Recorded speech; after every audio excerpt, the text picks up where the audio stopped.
শেখ হাসিনা পালিয়ে গেছে, শেখ হাসিনা নাই, শেখ হাসিনা চলে গেছে, শেখ হাসিনা পালায় না। সব জ্বালিয়ে পুড়িয়ে শেষ। মেট্রো রেল যে অবস্থায় পুরো পোড়ানো হলো, এটা মানে আমার নিজেরই কষ্ট হয়। প্রত্যেকটা কাজ সময়ের আগে শেষ করে আপনাদের চলাচলের সুবিধা, ব্যবসা বাণিজ্যের সুবিধা, সেগুলো আমরা করে দিয়েছি।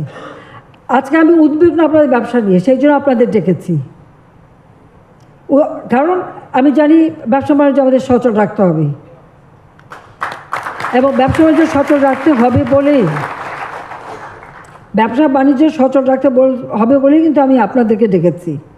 কারণ এখানে আপনাদেরও সহযোগিতা দরকার, কারণ আপনাদের সহযোগিতা ছাড়া তো হবে না। আর যে ক্ষতিগুলি হয়েছে এবং কারা করলো, এটা কোনো রাগ ডাক ব্যাপার না।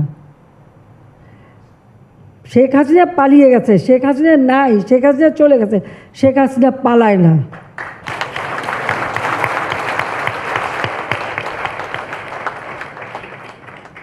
পঁচাত্তর সালের পর 6টা বছর হ্যাঁ আসতে পারিনি, কিন্তু যখনই সুযোগ পেয়েছি ওই খুনি, যুদ্ধাপরাধী, আমি জানি আমি যখন আমার বাপ মা ভাই বোন সব মারছে, আমাকেও মারতে পারে, আমি পরোয়া করি নাই। 2007 সালে আমার বিরুদ্ধে মার্ডার কেস দিচ্ছে, ওয়ারেন্ট ইস্যু করেছে, যখন আমি বলছি আমি আসবো, আসতে বাধা দিয়েছে, সমস্ত এয়ারলাইন্সকে বলে দিয়েছে আমি যখন দেশে ফিরতে না আসি, আমি দেশে ফিরবই। আমি ফিরে আসছি। আমার ফ্রান্সে যাওয়ার কথা, ব্রাজিলে যাওয়ার কথা আমি ক্যান্সেল করে দিয়েছি, যে আমার দেশের এই ক্রাইসিসে আমি যেতে পারবো না, আমাকে থাকতে হবে, মানুষের পাশে থাকতে হবে। তা আপনাদেরকে এই জন্যই আমি ডাকছি, যে আপনাদের ভিতরে যেন কোনো হতাশা আসে, আমার দিক থেকে সব রকম সহযোগিতা আপনারা পাবেন।